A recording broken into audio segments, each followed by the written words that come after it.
Através desse podcast, eu, Gabriel Farias Cirne e Jonatas Almeida Venâncio, a gente escolheu tratar, através da temática proposta na editoria de política, sobre um assunto relacionado às eleições municipais em 2024 do município de São Paulo.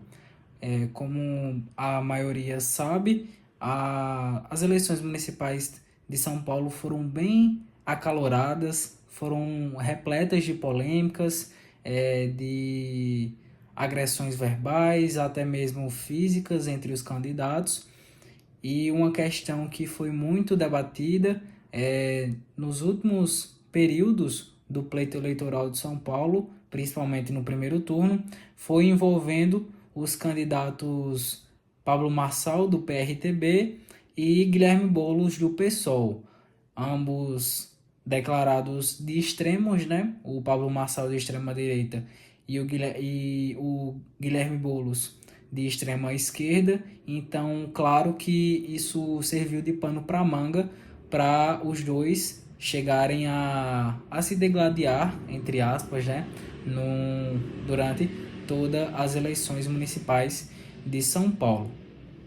Envolvendo os dois candidatos, a gente acabou escolhendo uma temática que foi abordada durante a reta final do primeiro turno, que foi quando o Pablo Marçal acabou divulgando um suposto laudo psicológico do Guilherme Boulos, no qual ele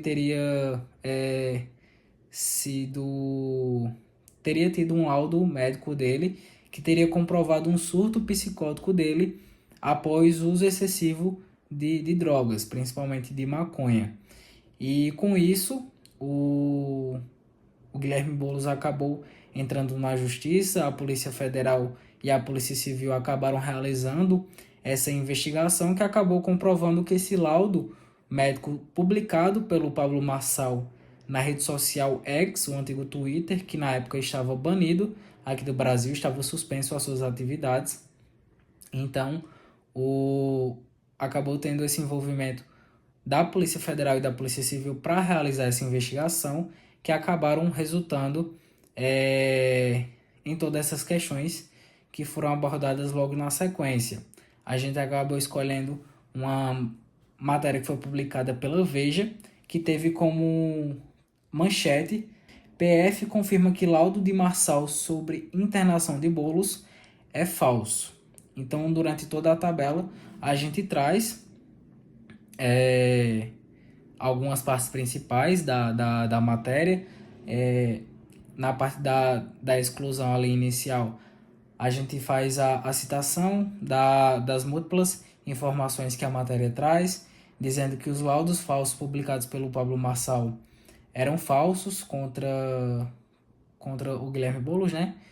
Esses laudos que ele acabou publicando não eram reais, não eram verdadeiros, eram cheios de partes que não estavam cientes da realidade, não eram verdadeiros, como a assinatura do médico esse que em 2021, que teria sido a suposta internação do Pablo Marçal, ele não atuava mais. Várias coisas que estavam sendo falsificadas no laudo publicado pelo Pablo Marçal, que acabaram sendo investigados pela Polícia Federal. Ao longo disso, a matéria traz todas essas questões, e comparando com outras matérias, a gente vê algumas partes diferentes.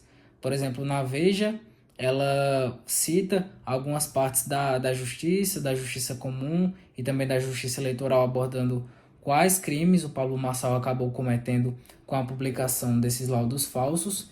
Já em outros portais, como o Estadão, ele cita a agenda do Guilherme Boulos durante o suposto dia da internação, mostrando que ele não esteve internado nessa clínica, não teve essa possibilidade, já que ele estava cumprindo a agenda.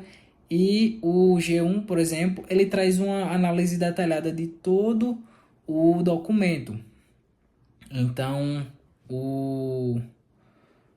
foi feito esse trabalho por parte da equipe do G1, da sua redação, no qual mostra detalhadamente todo esse trabalho da Polícia Federal e da Polícia Civil durante o laudo, né? No laudo médico que teria sido, que foi publicado pelo Pablo Marçal, mas que ele era falso. Então, foi feito esse trabalho de ambas as redações.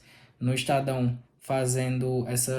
mostrando essa parte do dia que que o Guilherme Boulos teria sido internado, mas na verdade não condiz com a realidade. A Veja fazendo esse trabalho mostrando a relação da Justiça e também declarações da Polícia Federal, e mostrando que o Pablo Marçal ele pode ele pode responder criminalmente, é, com toda essa questão, né, claro, dos laudos médicos, publicação desses laudos médico falso, que ele pode responder nessa esfera criminal, mas também mostrando a questão do ex, que na época estava banido, estava suspenso do Brasil, e ele pode responder em relação a isso, principalmente após uma análise realizada pelo ministro do STF, Alexandre de Moraes, que acabou entrando também nessa situação por conta do ex. Então, foi feito todo esse trabalho por ambas as redações, tanto pelo G1 quanto pela Veja, quanto pelo Estadão e também por outros portais, mostrando essa pluralidade acerca dessa matéria, dessa informação que foi publicada na época. Isso mesmo, e como o Gabriel mesmo falou, a gente observa que, antes de falar sobre o enquadramento, claro, a gente observa que a Veja ela tem um diferencial em relação à concorrência. A gente observa que veículos como o G1 e o Estadão, que Gabriel mesmo citou, eles trazem algumas informações mais de bastidores, né, envolvendo até mesmo familiares dos candidatos, no caso falando aí de Boulos e também de Marçal. E a Veja ela traz um apanhado geral, ela fala não somente só da questão do laudo, né, trazendo aí a investigação da PF, trazendo também a acusação do próprio Pablo Marçal e depois a resposta de Guilherme Boulos. Então, ela consegue, mesmo que de forma resumida, trazer todo o contexto da história para o leitor observar e tirar suas próprias conclusões sobre essa polêmica toda, né? A gente consegue observar, inclusive, no material da Veja, desde o começo, quando o Pablo Marçal cita a fala de Pablo Marçal na postagem, cita o teor da postagem dele também, falando sobre o laudo, sobre toda essa questão, o uso, né, da cocaína, enfim, por parte do Guilherme Boulos. E depois a gente vê a parte aí processual, né, feita pelo Guilherme Boulos, processando ele tanto no Tribunal de Justiça, né, por conta da campanha, como também processando ele enquanto pessoa, né? Então são dois processos distintos aí feitos pelo Guilherme Boulos, e posterior a isso, trazendo aí a fala da Polícia Federal, né, a investigação da Polícia Federal, a conclusão da investigação, onde não acusa absolutamente nada, e ainda por cima a PF cita ainda que Pablo Marçal estava sendo investigado por outros crimes eleitorais, além desse praticado contra Guilherme Boulos. Então, dessa acusação, na verdade, feita contra Guilherme Boulos. Então a gente observa que Pablo Marçal ele sempre teve esse teor mais provocativo, né? Mais de cutucar ali a onça com a vara curta, podemos dizer assim, de provocar seus adversários, até com uma estratégia política, né? E ele consegue ali pegar em feridas, né? Não é à toa que teve o episódio da cadeirada, mas a gente vê aí que Guilherme Boulos foi atrás dos seus direitos, né? De se defender aí dessas acusações, inclusive, como a PF mesmo citou, né? Ele sendo investigado por outros crimes eleitorais. Então, assim, foi um candidato que, querendo ou não, deixou sua marca, mas que acabou não conseguindo seu objetivo, que era avançar para o segundo turno. O próprio Guilherme Boulos, que foi acusado por através desse laudo aí 2 dias antes da votação do pleito do primeiro turno, né, acabou avançando para o segundo turno e perdeu para Ricardo Nunes.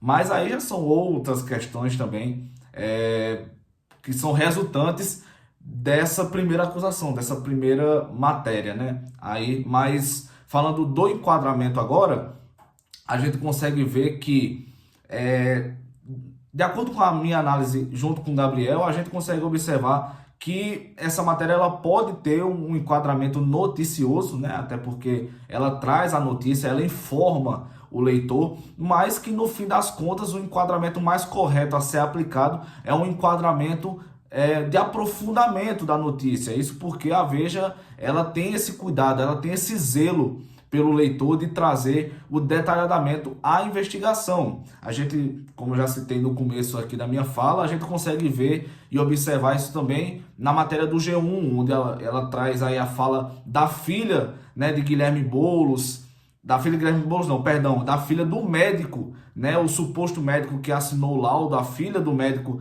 dizendo que ele já não trabalha mais na mesma clínica, onde ela também afirma que não é a assinatura do pai dela, então desmentindo aí essa questão do Guilherme Boulos, como a gente mesmo já falou aqui, o pessoal trazendo a agenda de Guilherme Boulos no dia em que esse laudo, que tem a data lá do laudo, né? Então, trazendo aí, desmentindo esse fato aí com provas A, provas B, provas C, e a gente vê que o G1 traz essa fala, né, dessas pessoas dos bastidores. Coisa que a gente vê no Estadão, que ela já traz uma pegada mais da notícia, né? Então, de trazer de como tudo aconteceu, de explicar. E a Veja, ela simplesmente pega esses pontos da concorrência, né? Sai pegando um daqui, um pouquinho dali, junta tudo, resume bem o necessário para que o leitor consiga entender o caso e coloca dentro da matéria. Foi até mesmo por isso que a gente escolheu da Veja, justamente por essa complexidade da forma como a matéria foi construída e também, na nossa visão, até facilitou mais para o leitor o entendimento de como tudo aconteceu.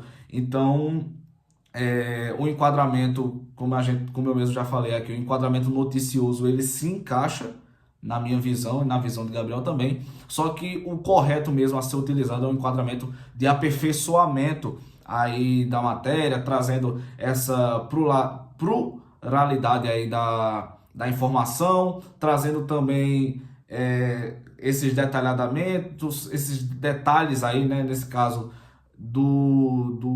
da fala, né, da acusação de Pablo, da resposta de Boulos, da intromissão ali da PF na investigação, trazendo também um documento lá para o pessoal ver. Então, assim, bem completo, bem detalhado, e esse é o enquadramento correto a ser utilizado na nossa visão.